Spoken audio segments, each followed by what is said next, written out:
ನನಗೆ 100 ವರ್ಷ ಬದುಕಬೇಕೆಂಬ ಆಸೆ ಇದೆ ಅಂತ ತಮ್ಮ ಭಾವನೆಯನ್ನ ವ್ಯಕ್ತಪಡಿಸಿದ್ದಾರೆ ಸಿಎಂ ಸಿದ್ದರಾಮಯ್ಯನವರು. ಆದರೆ ನಾನು 100 ವರ್ಷ ಬದುಕಲ್ಲ ಅಂತ ಕೂಡ ಹೇಳಿದ್ದಾರೆ. ರಾಜಕಾರಣಿಗಳಿಗೆ ಕಟ್ಟುನಿಟ್ಟಾಗಿ ಜೀವನ ಮಾಡೋಕ್ಕಾಗಲ್ಲ, ನನಗೆ ಶುಗರ್ ಇದೆ, ಬೊಮ್ಮಾಯಿಗೂ ಶುಗರ್ ಇದೆ ಅಂತ ಸಿಎಂ ಹೇಳಿದ್ದಾರೆ. ರಮಣಶ್ರೀ ಪ್ರಶಸ್ತಿ ಪ್ರದಾನ ಕಾರ್ಯಕ್ರಮದಲ್ಲಿ ಮುಖ್ಯಮಂತ್ರಿಗಳು ಈ ವಿಚಾರವನ್ನ ಮಾತನಾಡ್ತಾ ಒಂದು ಹಾಸ್ಯ ಚಟಾಕಿಯನ್ನ ಹರಿಸಿದ್ದಾರೆ.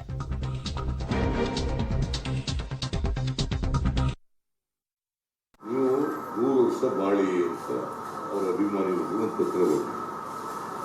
ಅದಕ್ಕೆ ಉತ್ತರ ಏನು ಕೊಟ್ಟರು ಅಂತಂದ್ರೆ ಮಹಾತ್ಮ ಗಾಂಧೀಜಿಯವರು ಕಡಿಮೆ ಬರೆದಿದ್ದೀಯ, ನನಗೆ ನಾನು 125 ವರ್ಷ ಮಾಡಬೇಕು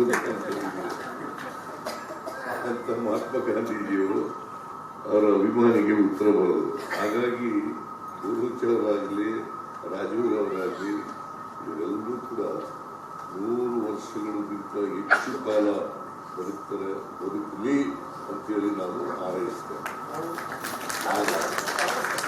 100 ವರ್ಷ ಕಷ್ಟ. ನನಗೆ ಈ ಶುಗರ್ ಸಮಸ್ಯೆ ಇದೆ. ಮತ್ತು ರಾಜಕಾರಣಿಗಳಿಗೆ ಕಟ್ಟುನಿಟ್ಟಾಗಿ ಜೀವನ ಮಾಡೋಕ್ಕಾಗಲ್ಲ. ಬಸವರಾಜ ಬೊಮ್ಮಾಯಿಗೂ ಕೂಡ ಅದೇ ಸಮಸ್ಯೆ.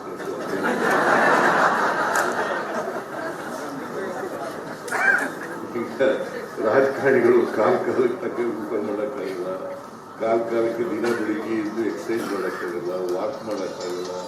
ಇವೆಲ್ಲ ಸಮಸ್ಯೆಗಳಿರ್ತವೆ. ಅದರಿಂದ ನಾವು 100 ವರ್ಷ ಬದುಕ್ತೀವಿ ಅಂತ ಹೇಳಕ್ಕಾಗಲ್ಲ. ಬದುಕಿದ್ರೆ ಬದುಕಬೇಕು ಅನ್ನೋ ಆಸೆ ಇದೆ. 100 ವರ್ಷಕ್ಕಿಂತ ಜಾಸ್ತಿ ಬದುಕಬೇಕು ಅನ್ನೋ ಆಸೆ ಇದೆ. ಆದರೆ ಬದುಕ್ತೀವೋ ಇಲ್ಲೋ ಅಂತ ಗೊತ್ತಿಲ್ಲ. ಅದೇನೇ ಇರಲಿ, ನಾನು ಅದ್ರ ಬಗ್ಗೆ ಅಷ್ಟೊಂದು ತಲೆ ಕೆಡಿಸ್ಕೊಳಕ್ ಹೋಗಲ್ಲ.